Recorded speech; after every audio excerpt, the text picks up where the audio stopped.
25 years of online search. Google is celebrating a big anniversary for its search engine. Welcome back to Techstination. I'm Fred Fishkin. Joining us from Google is technology expert Sarah Armstrong. Great to see you again, Sarah. Thanks for having me, Fred.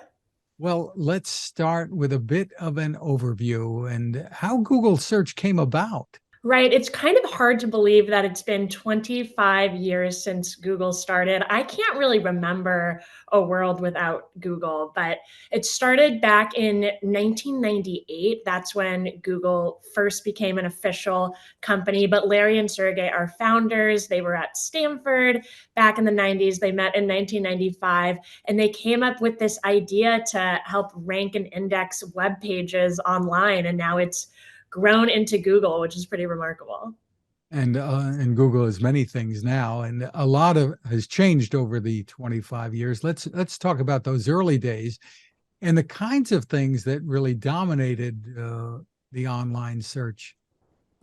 Right. So we went ahead and looked at some of these common phrases that we're so used to all the time. When did they first spike on Google search? Because it's kind of interesting to see a history of our culture via what we're searching online. You know, I thought of you with the word podcast. When did we start talking about podcasts? It actually first spiked on search in 2004. There's this article that The Guardian put out saying, oh, there's this spike in kind of amateur radio. We don't know what to call it. And then podcast is what we all started saying. That's pretty funny. And you were taking some note of some other firsts too, the first time some other things were searched for. And I guess as things got rolling, everything was a first at one time or another.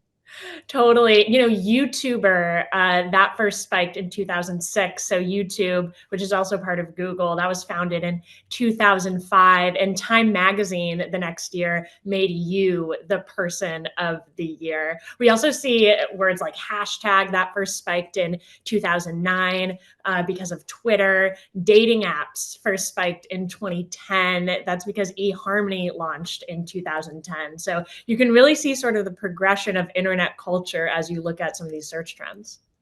And today, what dominates? We talk about that every month now.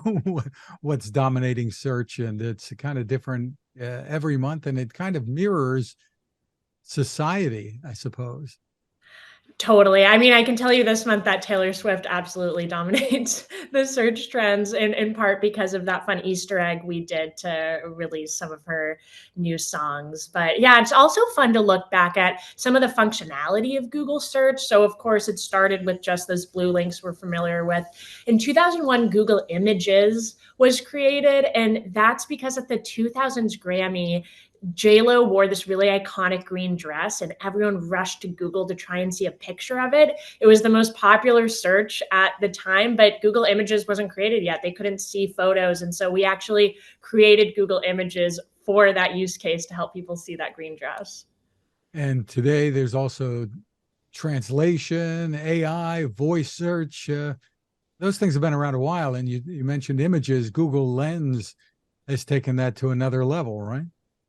Right. It's really amazing what we can do now. So you mentioned Google Translate. That was started in 2006. Now we translate over 100 languages on Translate. Lens, that's one of my favorite tools that we have. So you can access that right in the Google app if you click on that camera icon, and it can do amazing things. So on the Translate side, say you're traveling, you hold it up to a menu or a street sign, it'll translate those words right in the app for you.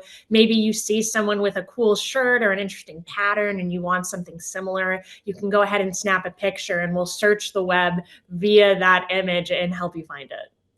And over the last year or so, maybe even less, I mean, AI seems to have started to upend everything. And so the changes are going to be really rapid, I suppose. Right. We're already integrating AI into Google Search and so many of our tools. It's generative AI. So if you go to Search Labs and try out our search generative experience, you can try out some of those AI tools directly in the search bar. I find it really helpful if I just want to pull together some key information on something right at the top. Bard is another great tool. That's our other generative AI tool. I've used it so far with trying to plan trips. So I can say, oh, I want to take a road trip and I want to hit all these spots. I want it to be this many days and only cost this much money. And it's a really good thought starter to help you plan some of that. And now we've actually launched an integration with Gmail and Docs, some of the tools that you're used to, so it can be even more helpful to you. And there's a whole lot more to come, I'm sure. Absolutely. Terrific. Is there a place people can go to get more information and have some fun with the anniversary?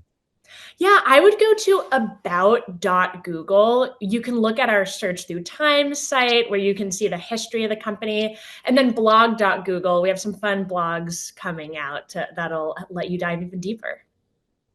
Terrific. Sarah Armstrong, thank you so much for spending time with us. Thank you so much.